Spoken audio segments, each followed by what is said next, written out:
புருஷன் இறுதி ஊர்வலத்தில் டான்ஸ் ஆடலாமா? யாருக்கும் அருகதை இல்லை விளாசிய நடிகர் ரோபோ சங்கர் சில நாட்களுக்கு முன் உடல்நலக்குறைவு காரணமாக மருத்துவமனையில் அனுமதிக்கப்பட்டிருந்த நிலையில் சிகிச்சை பலன் அளிக்காமல் உயிரிழந்தார். அவரின் உடலுக்கு அரசியல் தலைவர்கள், திரையுலகினர், ரசிகர்கள், பொதுமக்கள் என பலரும் அஞ்சலி செலுத்தினார்கள்.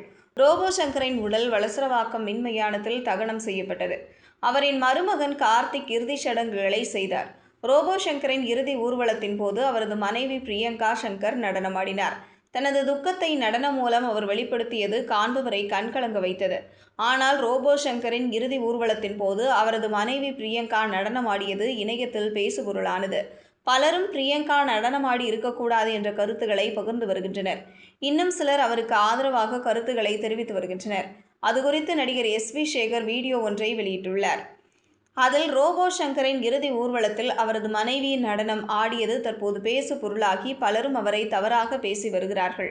இது எல்லாம் கலாச்சாரமா என பதிவிட்டு வருகிறார்கள். நெருங்கிய ஒருவரின் இறப்பை எப்படி வெளிப்படுத்த வேண்டும் என்று சொல்வதற்கு யாருக்கும் உரிமை இல்லை. சில பேர் சத்தம் போட்டு அழுவார்கள், சிலர் வாயை மூடிக்கொண்டு அழுவார்கள். அதற்காக அவர்களுக்கு சோகம் இல்லை என்று ஆகிவிடாது. ஆனால் கணவரின் இறுதி பயணத்தில் நடனமாடி துக்கத்தை வெளிப்படுத்தி இருக்கிறார். அதை விமர்சிப்பதற்கு யாரும் அருகதையே கிடையாது. அவர்கள் உங்கள் வீட்டில் வந்து டான்ஸ் ஆடவில்லை என்பதை அதை முதலில் தெரிந்து கொள்ளுங்கள். சோஷியல் மீடியா இருக்கு என்பதற்காக தயவு செய்து யாரையும் புண்படுத்த வேண்டாம். எத்தனை ஆண்டு காலமானாலும் ரோபோ சங்கரின் மறைவை யாருமே ஈடு செய்ய முடியாது.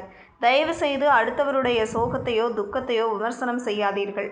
ஏனென்றால் சோகத்தை எப்படி வெளிப்படுத்த வேண்டும் என்பது அவர்களுடைய மனோபாவம். அது அவர்களின் குடும்ப விஷயம். இதை விமர்சனம் செய்யாதீர்கள். இது என் வேண்டுகோள் என எஸ்.வி. சேகர் பேசியுள்ளார்.